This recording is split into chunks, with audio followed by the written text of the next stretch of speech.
Qu'est-ce que vous faites, bon sang? Lâchez-la. Ce furent les mots rugis dans l'obscurité par le milliardaire Jean-Luc de Valois lorsqu'il découvrit sa petite-fille. La tempête qui faisait rage dehors n'était rien, comparée à la fureur qui bouillonnait en lui. Sous les éclairs aveuglants, sa fille, Chloé, dormait profondément sur le sol froid de la bibliothèque, blottie dans les bras d'Amara, la nouvelle aide à domicile. Pour lui, c'était une scène intolérable, une intrusion, une insulte. Il arracha l'enfant des bras d'Amara avec une brutalité implacable. Mais ce qui se passa ensuite le figea sur place et changea tout. Un acte empreint d'amour peut-il triompher des préjugés de classe séculaire? Cliquez sur « S'abonner » et activez la cloche pour ne pas manquer nos histoires les plus captivantes. N'oubliez pas de nous dire d'où vous regardez. Maintenant, plongeons ensemble dans ce qui s'est passé lors de cette nuit fatidique. Le soleil de Provence caressait les collines ondulantes, transformant les champs de lavande en un océan violet qui ondoyait sous la brise chaude de l'été naissant.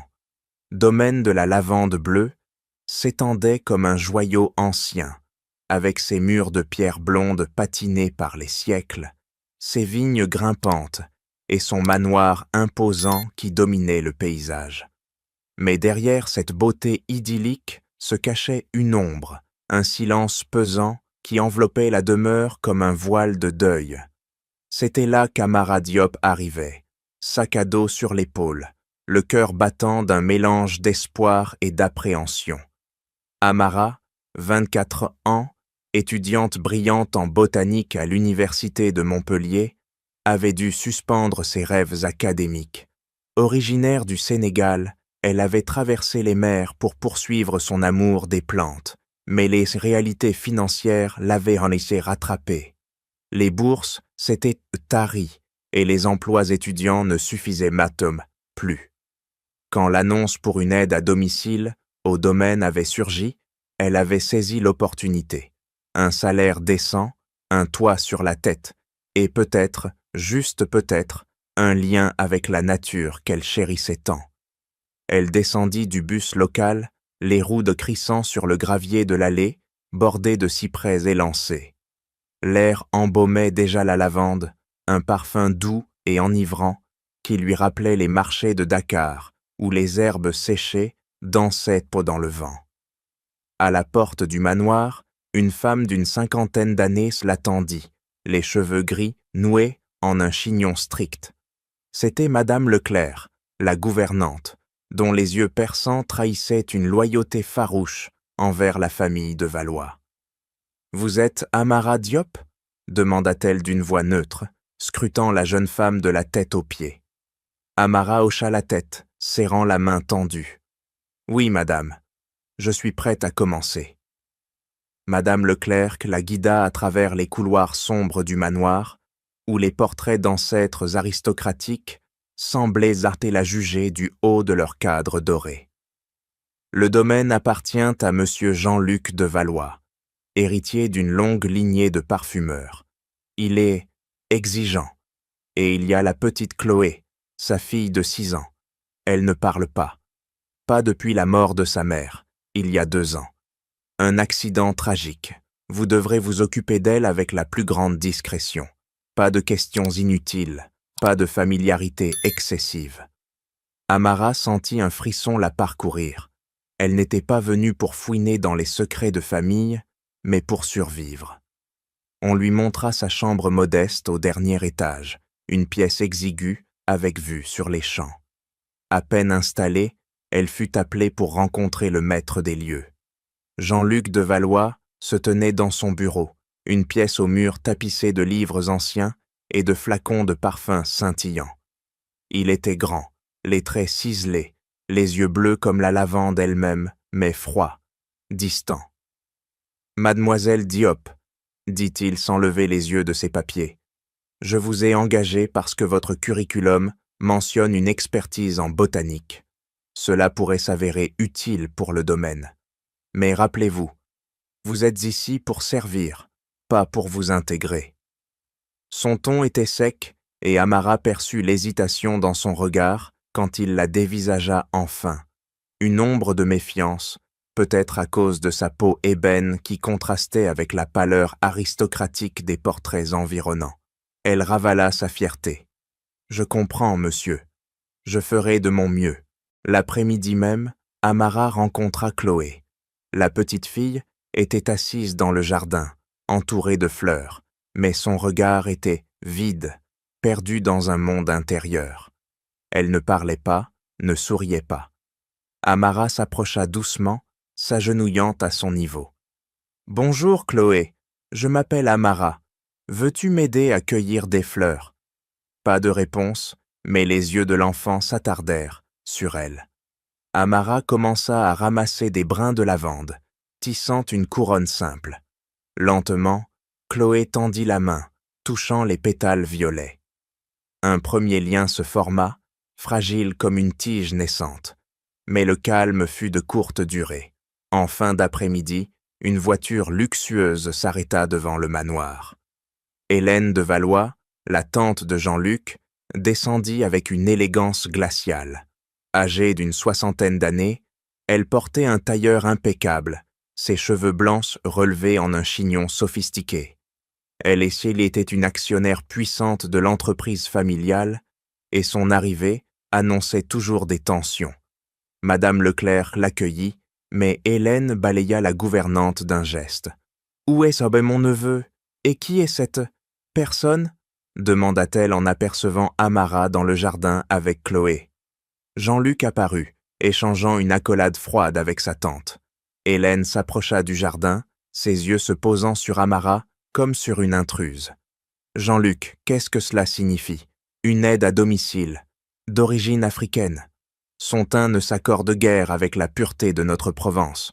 Cela pourrait tacher la réputation du domaine. » Les mots d'Owa tombèrent comme des dagues, publiques et cruelles, devant les employés qui feignaient de ne pas entendre.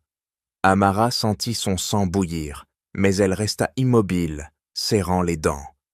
Hélène continua, s'adressant directement à elle. « Vous comprenez, n'est-ce pas? Ici, nous préservons une certaine harmonie. Votre présence est tolérée, mais ne vous méprenez pas. » Amara soutint le regard de la femme, sa voix ferme, malgré la douleur. Elle ne répondit pas, se tournant vers Chloé qui, pour la première fois, glissa sa petite main dans la sienne, un geste de confiance instinctive. Ce contact minuscule fut une victoire silencieuse, un bouclier contre l'humiliation. Mais au fond d'elle, Amara savait que ce n'était que le début d'une bataille plus grande, où sa peau, sa force et son cœur seraient mis à l'épreuve dans ce monde de parfums et de préjugés. Les jolis rayons du soleil filtraient à travers les vitres anciennes de la serre, projetant des motifs d'encens sur les feuilles vertes et les pétales délicats. Le domaine de la lavande bleue abritait cette structure de verre et de fer forgé comme un sanctuaire oublié. Un lieu où les secrets botaniques des de Valois étaient préservés depuis des générations.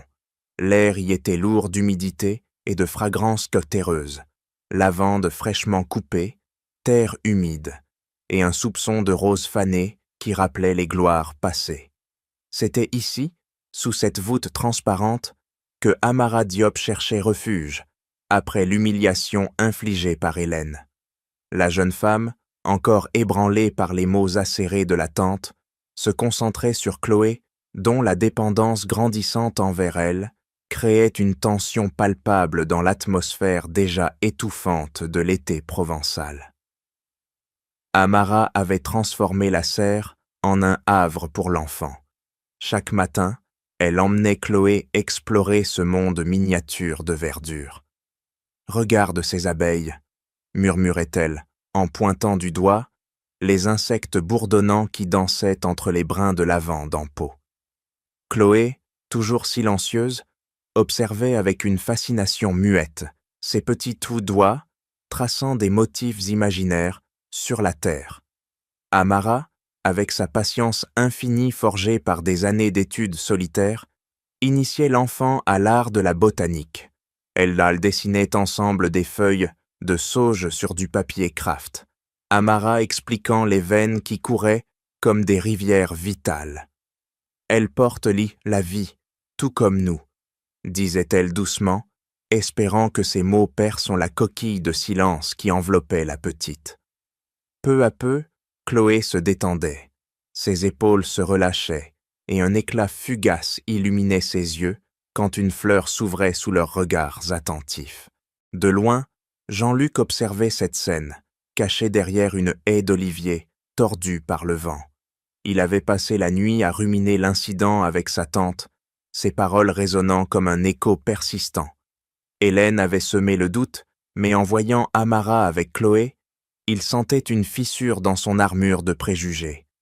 La jeune femme n'était pas une intruse. Elle était un baume, une force tranquille qui apaisait les tourments de sa fille. Pourtant, il gardait ses distances, son orgueil aristocratique l'empêchant d'admettre que cette étrangère, avec sa peau sombre et son accent chantant, réussissait là où il échouait. Il se rappelait les nuits où Chloé pleurait sans fin, et comment, depuis l'arrivée d'Amara, les cris s'étaient moussants et muets en silence paisible. Mais admettre cela, c'était reconnaître sa propre vulnérabilité. Hélène, cependant, ne lâchait pas prise. Elle revenait souvent au domaine, prétextant des affaires familiales, mais son véritable but était de miner l'influence croissante d'Amara. Un après-midi, alors que la chaleur écrasante faisait miroiter l'air au-dessus des champs, elle surprit Amara et Chloé dans la serre. L'enfant était assise par terre, entourée de pots de terre, les mains sales de boue fertile. Hélène s'approcha, son nez pincé comme si une odeur nauséabonde l'assaillait. « Qu'est-ce que c'est que ce spectacle » siffla-t-elle, ses yeux se posant sur Amara avec un mépris non dissimulé. « Regardez-vous, avec votre peau noircie par la poussière des champs. Vous ressemblez à de la terre souillée, pas à une aide digne de ce domaine. Comment osez-vous souiller l'héritage de Valois avec votre présence ?» Les mots étaient calculés pour blesser, pour rappeler à Amara qu'elle n'était qu'une ombre dans ce monde de lumière provençale. Les employés, qui travaillaient non loin, échangèrent des regards gênés. Certains hochèrent donc la tête, en accord tacite, influencés par des siècles de préjugés ancrés dans la terre même qu'ils cultivaient. Amara sentit une vague de colère monter, mais elle la ravala, se concentrant sur Chloé, qui serrait plus fort sa main. « Je suis ici pour aider, madame, » répondit-elle calmement, bien que son cœur batte la chamade. Hélène ricana, semant le doute comme des graines empoisonnées, créant une faille dans l'équipe. Des murmures se propageaient, des regards suspicieux suivaient Amara partout. La tension culmina avec l'arrivée d'une tempête inattendue. Le ciel, jusqu'alors d'un bleu immaculé, s'assombrit en quelques heures, des nuages noirs roulant depuis la Méditerranée comme une armée en marche. Le vent hurlait à travers les cyprès, arrachant des pétales de lavande qui tourbillonnaient follement.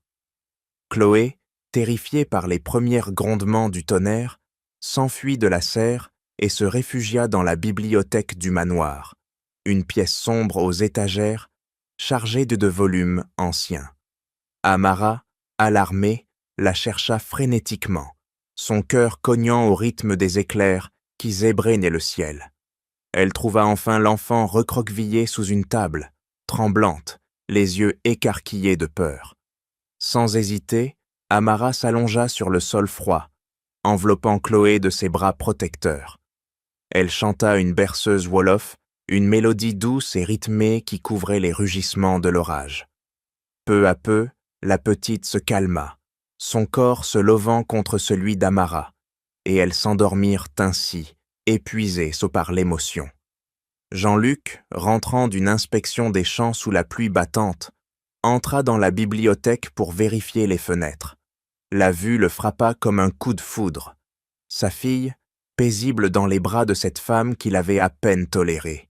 Une rage primitive l'envahit, nourrie par la peur de perdre le contrôle, par les échos des paroles d'Hélène. Il s'approcha à grands pas, arrachant Chloé des bras d'Amara avec une violence contenue. « Qu'est-ce que vous faites » gronda-t-il, sa voix résonnant comme le tonnerre. « Vous n'avez pas le droit, votre origine, votre peau. Vous n'êtes pas digne de la toucher. » Les mots jaillirent, imprégnés de préjugés qu'il n'avait pas pleinement reconnus jusqu'alors. Chloé, réveillée en sursaut, hurla de terreur, ses cris perçants déchirant la nuit. Jean-Luc tenta de la calmer, mais elle se débattait, tendant les bras vers Amara. Ce fut seulement quand la jeune femme reprit l'enfant que les pleurs s'apaisèrent, laissant Jean-Luc face à son échec cuisant. Il était la source de la peur de sa propre fille, tandis qu'Amara représentait la sécurité. Humilié, il s'éloigna, le cœur serré par une vérité amère qu'il ne pouvait plus ignorer. Dans les profondeurs du laboratoire de parfumerie, niché au cœur du domaine de la lavande bleue, l'air était saturé d'une symphonie olfactive. Des notes sucrées de roses mourantes se mêlaient à l'amertume de la terre stérile, tandis que les champs de lavande au dehors s'épanouissaient en un tapis violet sous le soleil implacable de Provence. Ce sanctuaire souterrain, avec ses alambics de cuivre poli et ses étagères de chargées de fioles cristallines, abritait le cœur battant de l'empire de Valois. Mais un mal insidieux rongeait ce lieu. Le rosier, souvenir d'Élise, variété ancestrale et essence vitale de leur parfum signature, se fanait inexorablement, attaqué par une maladie mystérieuse.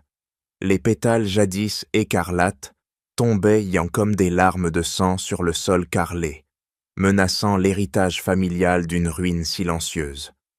Jean-Luc de Valois arpentait la pièce comme un lion en cage, ses traits aristocratiques crispés par l'angoisse. Les experts qu'il avait consultés, des botanistes renommés de Paris et de Lyon, avaient tous déclaré forfait, leurs rapports empilés sur son bureau comme des sentences de mort.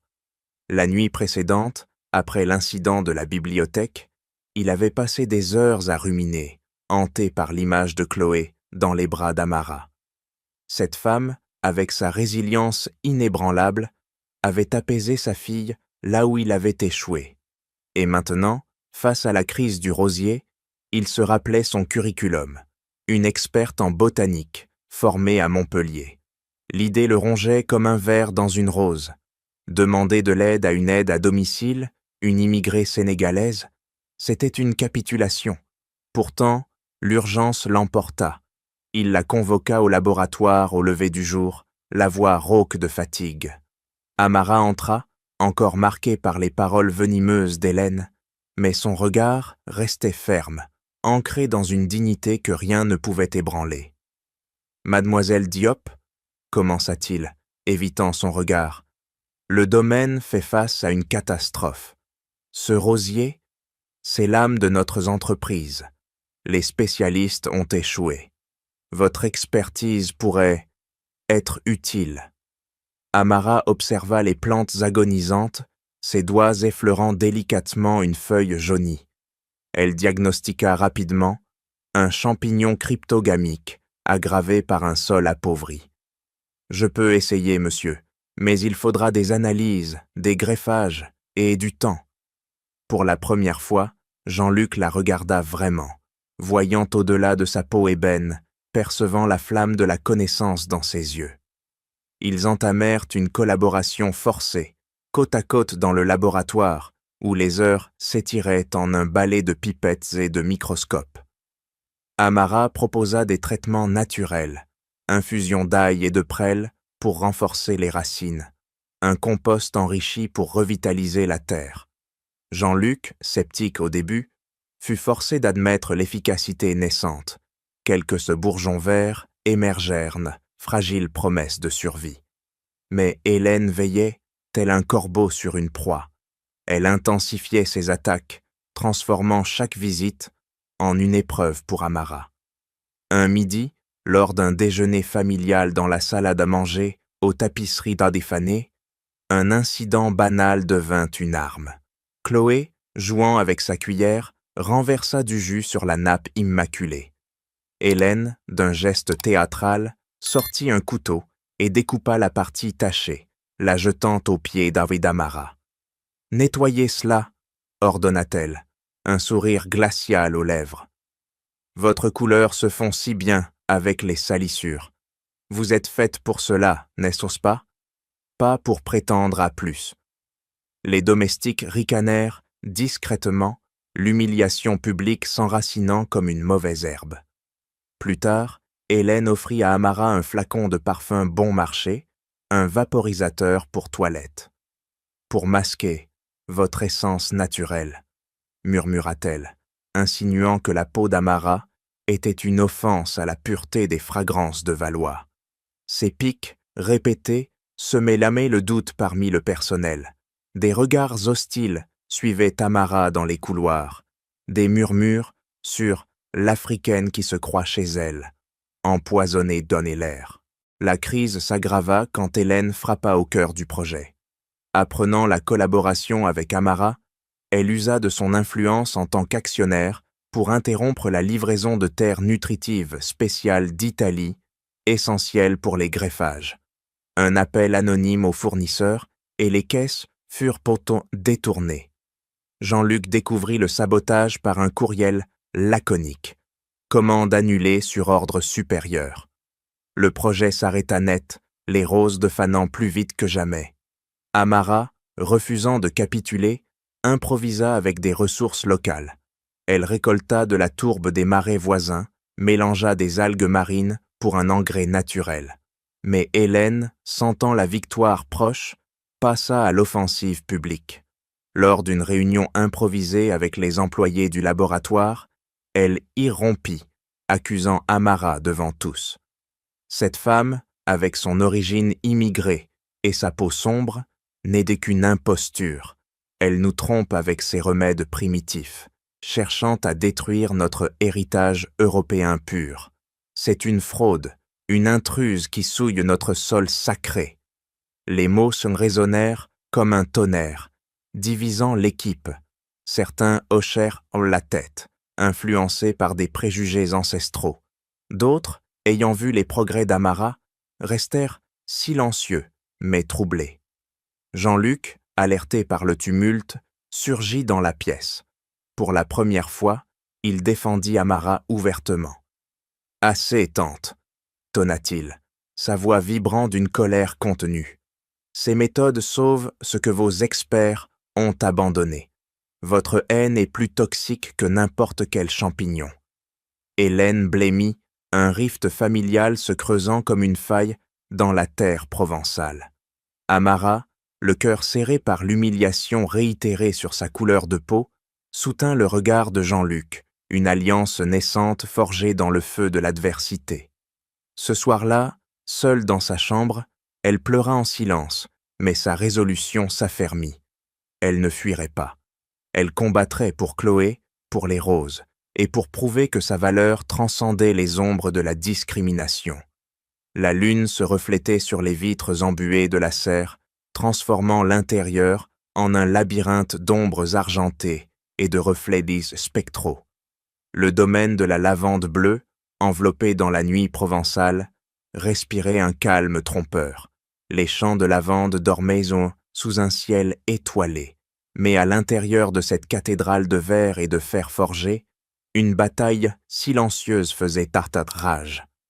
Amara Diop et Jean-Luc de Valois y passaient des heures d'eau tardive, penchés sur des plateaux de greffage, leurs mains effleurant les tiges fragiles des rosiers.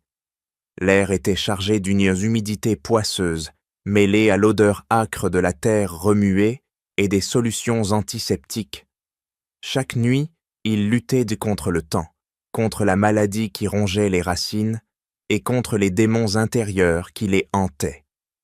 Amara avait développé une méthode innovante, un mélange de mycorhizes locales, ces champignons symbiotiques, extraits des sols argileux des collines environnantes, pour renforcer les défenses naturelles des plantes.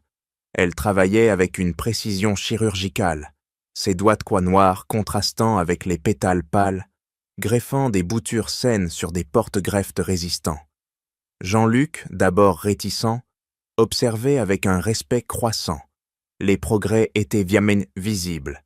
Des bourgeons verts émergeaient, défiant la mort qui avait failli emporter l'héritage familial. « Vous avez un don », murmura-t-il une nuit, brisant le silence habituel. Amara leva les yeux, surprise par cette admission. Leur collaboration forgeait une confiance fragile, un pont entre deux mondes. L'aristocrate tourmenté et l'étudiante immigrée, unis par un objectif commun. Chloé, souvent présente dans la journée, jouait près d'eux, son silence se muant en une sérénité contagieuse, comme si les plantes guérissaient aussi son âme blessée. Mais Hélène de Valois, tel un serpent dans l'Éden, continuait son œuvre destructrice. Elle hantait le domaine comme un fantôme malveillant, ses visites imprévues semant le chaos. Un soir, elle surgit dans le laboratoire adjacent à la serre, où Amara testait une nouvelle infusion antifongique. Les employés, une poignée de techniciens loyaux mais influençables, s'écartèrent respectueusement. Hélène, vêtue d'une robe austère qui accentuait sa silhouette rigide, s'approcha de la table de travail. « Qu'est-ce que c'est que ces mixtures primitives ?» lança-t-elle d'une voix tranchante, ses yeux scrutant Amara comme une proie. « Vous, avec votre peau sombre et vos origines sauvages, prétendez comprendre notre dit sang européen? C'est risible. Ces roses sont nées de siècles de raffinement blanc, pas de vos remèdes tribaux. » Les mots, chargés de venin racial, résonnèrent amis dans la pièce, provoquant des murmures approbateurs parmi certains employés.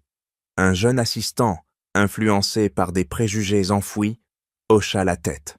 Elle a beau raison, ces méthodes exotiques pourraient bon tout ruiner. Amara sentit une lame glacée traverser son cœur, mais elle redressa les épaules, refusant de fléchir. « Mes connaissances viennent de la science, madame, pas de la couleur de ma peau, » rétorqua-t-elle, sa voix ferme masquant la tempête intérieure. Hélène ricana, semant le doute comme des graines empoisonnées, divisant l'équipe en factions, ceux qui voyaient en Amara une sauveuse et ceux qui, écho des préjugés d'Hélène, la considéraient comme une menace étrangère. La tension s'amplifia avec des actes de sabotage subtils. Des outils disparaissaient, des échantillons étaient altérés, et les regards hostiles suivaient Tamara dans les couloirs sombres du manoir. Hélène, feignant l'innocence, intervenait directement. Elle réorganisait les plannings pour isoler Amara, assignant les employés les plus loyaux à d'autres tâches. « Une personne de votre teinte ne devrait pas manipuler des essences si pures, » glissait-elle lors d'une inspection impromptue, ses paroles creusant des fissures dans la cohésion du groupe. Jean-Luc, témoin de ces manigances, bouillonnait intérieurement, mais il hésitait à confronter ouvertement sa tante, craignant une rupture familiale qui fragiliserait l'entreprise. Le point culminant éclata une nuit sans lune, quand la serre baignait dans une obscurité épaisse, seulement percée par la lueur faible d'une lampe de poche. Amara avait réussi un greffage miraculeux. Un châssis de jeunes roses, hybride résistant, promettait une renaissance. Épuisée mais triomphante, elle quitta les lieux tard, laissant les plantes sous surveillance. Hélène, guettant dans l'ombre comme une prédatrice, s'infiltra dans la serre. Ses mains gantées renversèrent les pots avec une précision calculée, la terre se répandant en un chaos noir sur le sol, écrasant les tiges tendres. Le bruit fut étouffé par le vent nocturne, mais les caméras de sécurité, installées de récemment par Jean-Luc, capturèrent l'acte, une silhouette familière, un geste délibéré. Au matin, Jean-Luc découvrit le désastre, son cœur se serrant comme une rose fanée. Les images de granuleuses montraient d'Hélène, mais sans preuve d'intention malveillante. Elle pourrait targuer un accident. Il la confronta dans le salon aux meubles anciens, où la lumière du soleil projetait des ombres accusatrices. « Pourquoi ?» demanda-t-il, la voix tremblante de rage. Hélène, impassible, contre-attaqua. C'est elle, cette intruse d'Amao, qui sabote tout par jalousie envers notre héritage blanc. Elle envie ce qu'elle ne pourra jamais avoir, et maintenant, elle accuse les innocents. » Les mots, lancés comme des flèches, visaient Tamara, assise non loin, appelée en témoin. La jeune femme, les yeux brillants de larmes contenues, soutint le regard de Jean-Luc. « Je peux le refaire, » déclara-t-elle, sa voix un défi. Ensemble, ils se lancèrent comme dans une course contre la montre, recréant les greffages en accéléré, leurs mains travaillant en désharmonie. Cette épreuve renforça leur lien. Jean-Luc vit en Amara non une étrangère, mais une alliée indéfectible, tandis qu'elle trouvait en lui un protecteur inattendu contre les tempêtes de haine. Pourtant, au fond de la serre ravagée, Amara savait que la guerre n'était pas finie. Hélène, blessée mais pas vaincue, ourdissait déjà sa prochaine attaque. Les rues de Grasse bruissaient d'une effervescence estivale, où l'air embaumait les essences florales et les promesses de fête. La capitale mondiale du parfum se parait de guirlandes de jasmin et de stands d'alambics fumants, préparant l'événement tant attendu, la grande foire des parfumeurs, où les maisons ancestrales dévoilaient leurs créations. Mais derrière cette joie apparente, une tension sournoise rampait comme un serpent dans les jardins en terrasse. Le domaine de la lavande bleue, à quelques kilomètres, vibrait encore des échos de la nuit de sabotage, où Amara et Jean-Luc avaient reconstruit patiemment les greffages détruits. Leurs efforts avaient métissé porté fruit, une nouvelle lignée de roses hybrides, robustes et parfumées, d'une note inédite, un mélange subtil de miel sauvage et de terre chaude, avait émergé, prête à infuser une ligne de parfums révolutionnaire. Cette victoire, forgée dans l'adversité, avait tissé entre eux un lien plus profond, un fil invisible de confiance et de vulnérabilité partagée. Amara, penchée sur un alambic dans le laboratoire du domaine, ajustait les derniers distillats. L'odeur enivrante emplissait la pièce, un élixir qui capturait l'âme de Provence tout en portant la marque de son ingéniosité. Jean-Luc, à ses côtés, observait ses gestes précis, ses mains sombres, contrastant avec le cuivre luisant. « C'est remarquable, » murmura-t-il, sa voix basse trahissant une émotion rare. Pour la première fois, ils se confièrent. Il parla de la perte de sa femme, un accident qui avait brisé son monde. Elle évoqua son exil du Sénégal, les rêves de botanique, nourris sous un soleil impitoyable, et les barrières invisibles posées par sa peau. Leurs regards se croisèrent, chargés d'une intensité nouvelle, un frisson électrique, comme si les parfums qu'ils créaient infusaient aussi leurs âmes. Une nuit, sous les étoiles claires, ils marchèrent dans les champs de lavande, leurs mains effleurant par accident. Jean-Luc s'arrêta, son cœur battant. « Amara, vous avez ramené la vie ici, pas seulement aux roses. » Elle rougit, sentant naître un sentiment qu'elle n'osait nommer, un bourgeon d'amour au milieu des épines de la réalité. Mais Hélène, tapie dans l'ombre de son manoir voisin, ourdissait sa vengeance. Furieuse de l'échec de son sabotage, elle passa à des armes plus insidieuses. Elle contacta un journaliste d'un magazine mondain, lui glissant des rumeurs empoisonnées. Amara n'était qu'une aventurière d'Amao, une chasseuse de fortune qui séduisait Jean-Luc pour s'approprier l'héritage de Valois. L'article parut en ligne, titrant « L'intruse noire au cœur des parfums nobles », avec des insinuations vicieuses sur sa peau exotique comme un voile de mystère suspect. Les déragots enflèrent à Grasse, des murmures dans les cafés, des regards hostiles lors des marchés aux fleurs.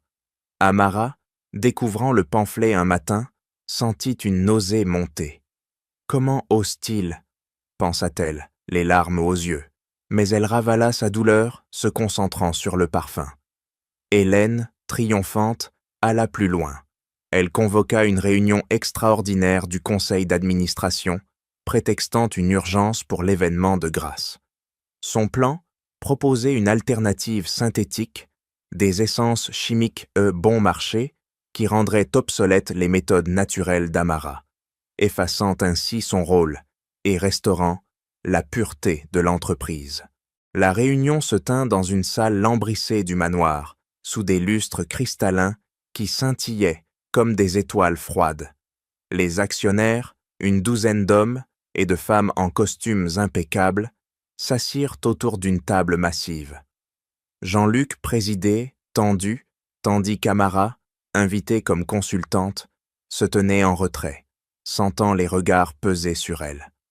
Hélène entra la dernière, un dossier sous le bras, son sourire, un masque de courtoisie venimeuse. « Mais donc, chers collègues, commença-t-elle d'une voix mielleuse, notre domaine est menacé par des innovations hasardeuses. Pourquoi s'encombrer de roses capricieuses quand la chimie offre des solutions stables, pures? Oublions ces remèdes primitifs importés par des éléments étrangers. » Ses yeux se posèrent sur Amara, et elle lâcha le coup fatal. Cette personne, une outsider d'Amao, n'a pas sa place dans notre héritage de Valois. Elle n'est donc qu'une opportuniste, une tache sur notre blanche lignée aristocratique. Elle ne mérite pas de souiller nos essences avec ses origines impures. Les mots explosèrent comme une bombe, provoquant un tumulte. Des actionnaires hochèrent sur la tête, murmurant des approbations racistes voilées, tandis que d'autres, choqués, protestèrent faiblement. Amara, le cœur déchiré par cette humiliation récurrente sur sa couleur de peau, sentit une rage bouillonnante. Elle se leva, la voix tremblante mais ferme. « Ma valeur n'est pas dans ma peau, mais dans mon savoir. Vos préjugés sont plus toxiques que n'importe quel poison. » Jean-Luc, rouge de colère, intervint avec force. « Cela suffit !» tonna-t-il, révélant un atout maître, un contrat exclusif avec un distributeur de luxe mondial, signé pour la nouvelle ligne naturelle, valant des millions. Ce parfum, fruit du génie d'Amara, surpasse vos synthétiques sans âme. Hélène blêmit, son plan réduit en poussière, mais elle riposta avec venin. « Tu te laisses m'aveugler par cette sorcière noire, elle te manipule comme tous ceux de son espèce. » Le conseil se divisa en un chaos de débats enragés, accusations volant comme des poignards. Amara, blessée au plus profond par les attaques répétées sur sa race, quitta la salle, les larmes aux yeux, prête à tout abandonner. Jean-Luc la suivit, la retenant dans le couloir sombre. « Ne partez pas !» implora-t-il, son regard trahissant un amour naissant. Elle hésita, le cœur en tumulte, sachant que cette bataille l'avait changé, mais la guerre contre les préjugés n'était pas terminée. Pourtant, dans cette nuit de grâce, un bourgeon d'espoir persistait, fragile mais tenace. Les lumières chatoyantes de grâce illuminaient la nuit comme un collier de perles dispersées sur les collines escarpées de Provence. La ville, berceau éternel des parfums, vibrait au rythme de la grande foire. Des pavillons ornés de guirlandes de roses et de lavande accueillaient une foule élégante, où robes de soie et smoking impeccables se mêlaient aux effluves enivrants des essences nouvellement distillées. L'air était saturé d'un mélange capiteux, jasmin, bergamote et cette note inédite de miel sauvage que Amara avait infusée dans la nouvelle ligne de Valois. Mais sous cette façade festive, une tempête couvait. Les rumeurs lancées par Hélène s'étaient propagées comme un feu de garrigue, empoisonnant les conversations des invités. Une immigrée africaine à la tête d'un parfum noble, chuchotait sur les uns. Sa peau sombre tache l'héritage pur de Valois, répondaient les autres, écho venimeux des articles diffamatoires. Jean-Luc de Valois, au centre de cette arène, préparait son discours avec une détermination farouche. La veille, après la réunion chaotique du conseil où Hélène avait craché son venin racial, il avait passé la nuit à peaufiner ses mots, un verre de cognac à la main pour apaiser ses nerfs à vif. Amara, encore ébranlée par les attaques sur sa couleur de peau, avait refusé de se laisser abattre. Elle avait rassemblé des preuves, des témoignages discrets d'employés témoins du sabotage dans la serre, des enregistrements audio volés où Hélène murmurait ses plans destructeurs. Un jardinier loyal, ému par la résilience d'Amara, lui avait glissé une clé USB contenant des emails compromettants, des ordres pour annuler les livraisons, des menaces voilées contre quiconque soutenait l'intruse noire. Amara, les yeux brillants de résolution, avait partagé ces éléments avec Jean-Luc dans le secret d'une alcôve du manoir. « Nous la vaincrons avec la vérité », avait-elle déclaré, sa voix un feu doux qui réchauffait le cœur glacé de l'aristocrate. Leur proximité grandissait, un amour naissant tissé de respect mutuel, mais ce soir, à Grasse, l'enjeu était plus grand. La survie de l'entreprise et l'affirmation de la dignité d'Amara face aux préjugés ancestraux. Hélène, assise au premier rang de l'amphithéâtre extérieur décoré de fontaines parfumées, arborait un sourire carnassier. Elle avait intensifié ses manigances, des appels anonymes aux actionnaires, propageant des calomnies sur la sorcière d'Amao qui ensorcelait Jean-Luc avec ses charmes exotiques. Des murmures enflaient dans la foule, des regards hostiles se posant sur Amara qui se tenait en coulisses, vêtue d'une robe simple mais élégante, sa peau ébène luisant sous les projecteurs comme un défi vivant. Un investisseur, influencé, approcha Jean-Luc avant la cérémonie. « Pensez à la réputation, mon cher. Une association avec cette femme pourrait noircir notre image. » Jean-Luc serra les poings, sentant la pression monter comme un orage imminent.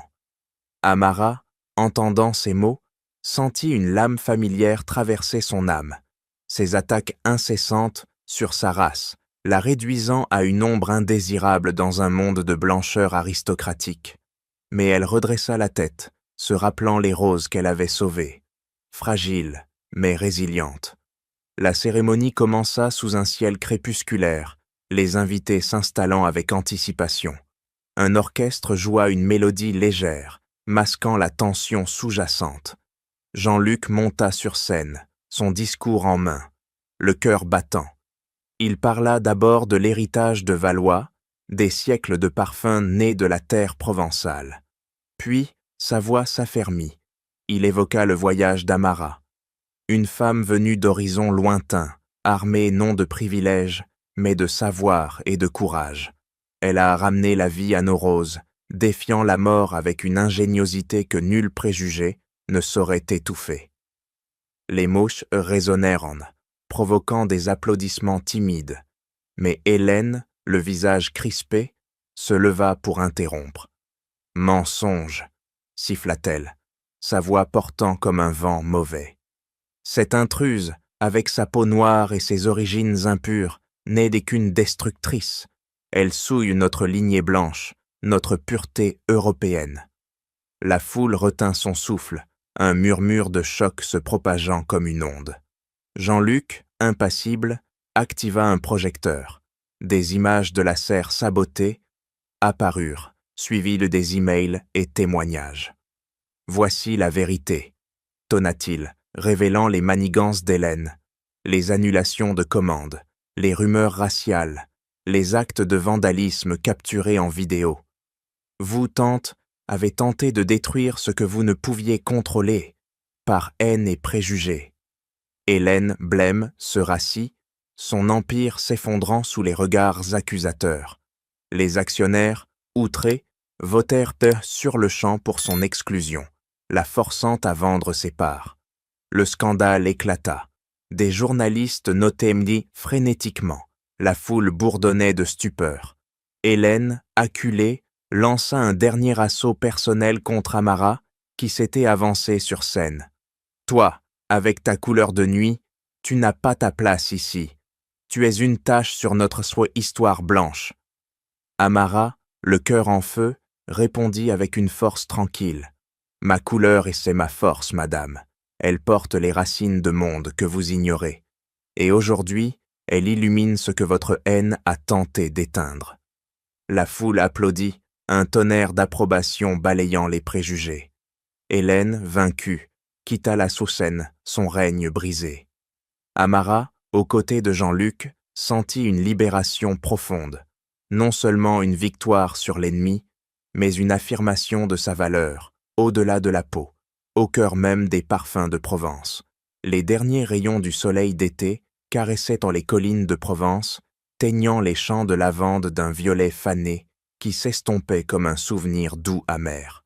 Le domaine de la lavande bleue, autrefois prisonnier d'un silence oppressant, respirait désormais une liberté nouvelle. Les vents chauds emportaient les pétales secs, laissant place à une terre régénérée, prête pour les semences d'automne. L'air portait encore les effluves persistants des roses de Sauvé, un parfum de miel et de terre chaude qui symbolisait la Renaissance. Jean-Luc de Valois, maintenant maître absolu de l'entreprise familiale après l'éviction d'Hélène, avait initié une transformation profonde. Les laboratoires bourdonnaient d'activités, avec des équipes diversifiées, où les origines n'étaient pertées plus des barrières, mais des richesses. Il avait nommé Amara Diop directrice de la création et de la botanique, un poste taillé sur mesure pour son génie.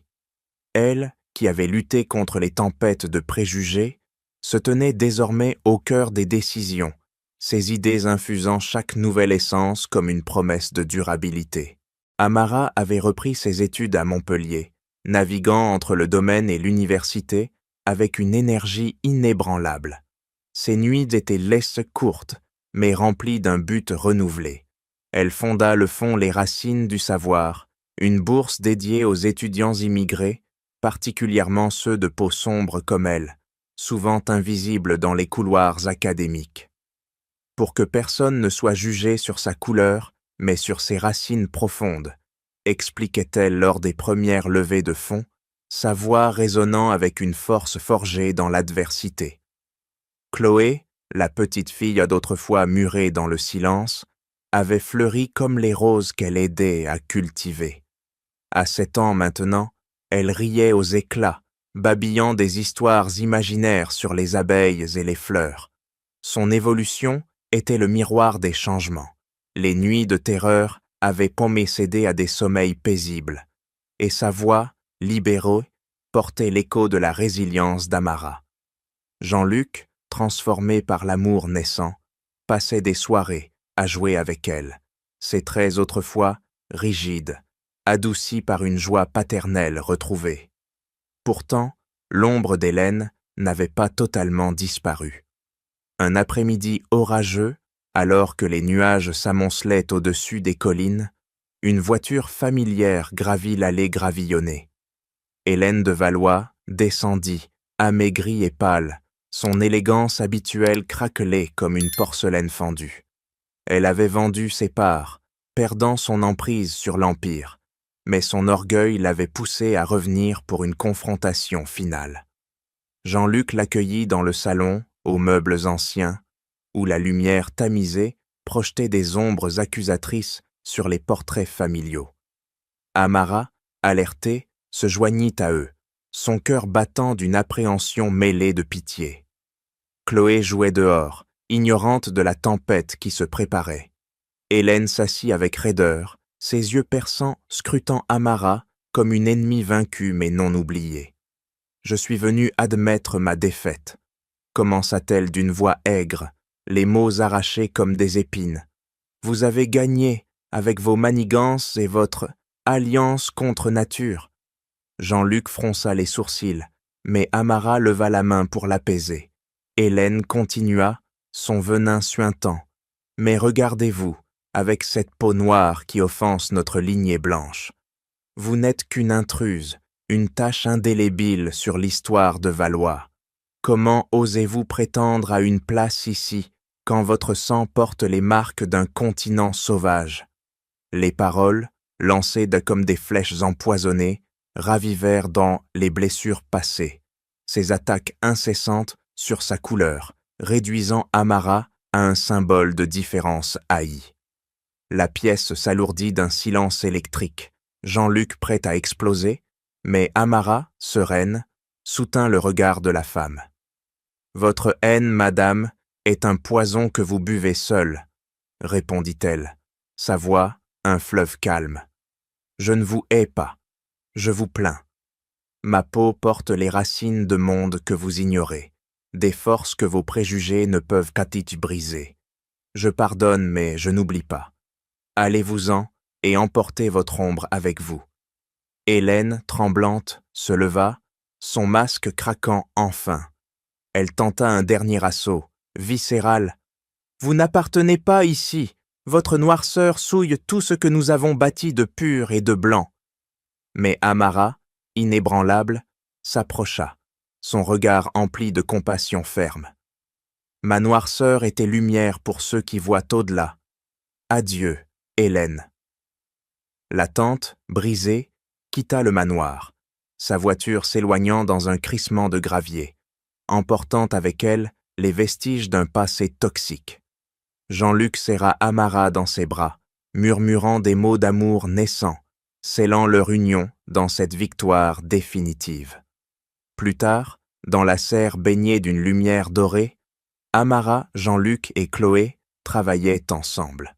Les Dora roses hybrides fleurissaient en bouquets écarlates, leurs pétales déployés comme des ailes libérées. Chloé, rieuse, cueillait des brins de lavande, son babillage joyeux emplissant l'espace. Jean-Luc, les mains dans la terre, leva les yeux vers Amara, son cœur gonflé de gratitude. Elle, sentant enfin la paix après tant de luttes, toucha une rose, inhalant son parfum. C'était là, dans ce sanctuaire de verre, que naissait une nouvelle ère, un amour transcendant les couleurs, une famille forgée dans le feu des épreuves, et un héritage enrichi par la diversité.